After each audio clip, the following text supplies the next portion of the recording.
Coffee is the second most traded commodity in the world behind oil.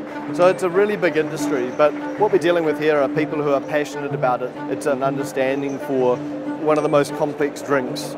I know people that have done like international professional sports and have also done this, and they find this more stressful. And it's just bizarre. It is the weirdest experience.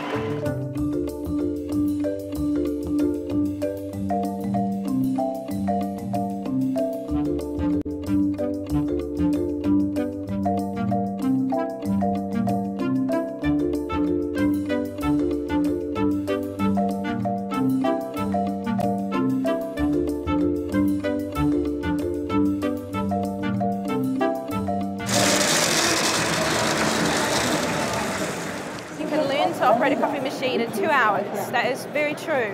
But in terms of, you want to know what it takes to be a World Barista Champion, most of them train for 6 months to a year. They put pressure on their wallets, their jobs, their partners in order to compete in a 15-minute presentation. If I win, it's 7 years work coming together. I mean, just to find the coffee took me 2 years.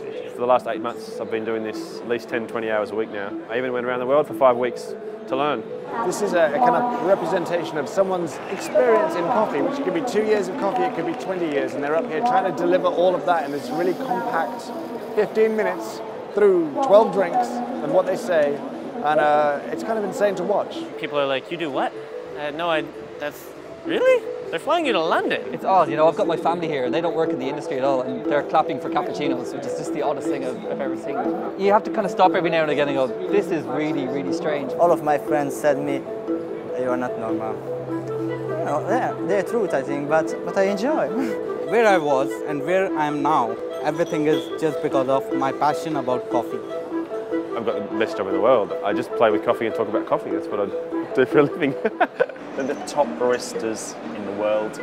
All the drinks they'll be serving will be incredible. All of them will have an amazing sort of engaging nature with the judges.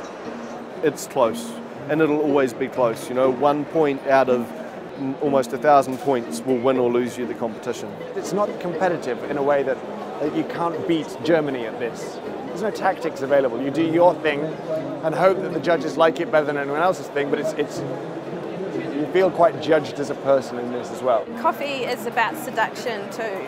So you've got to be able to convince the judges that yes, when you drink my coffee, it is the best coffee, really.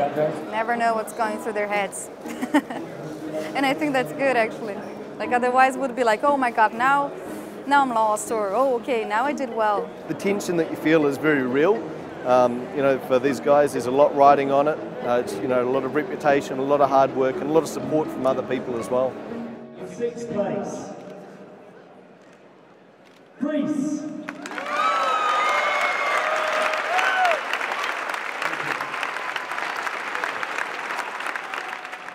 Denmark.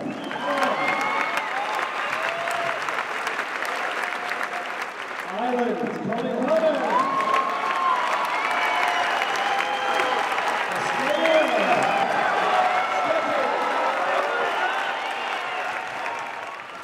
Second place,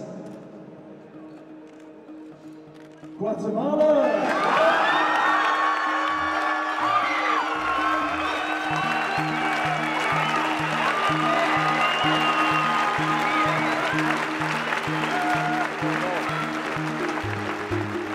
If the aliens invaded and we needed to explain what coffee was, who would we send forward? And it's kind of like, we need somebody to represent us, Everyone drinks coffee, at some point in their life, but at some point in time you run into that cup or that person that really knows something about it and can share with you what's special about it. And when you run into them and you catch what they have, then all of a sudden you just become that person. You bring a coffee to the competition because you've fallen in love with it, and in 15 minutes you have to make 4 other people fall in love with it.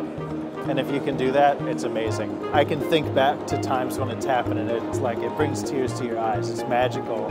And you have this moment that you'll never have again. And that's why we all do it.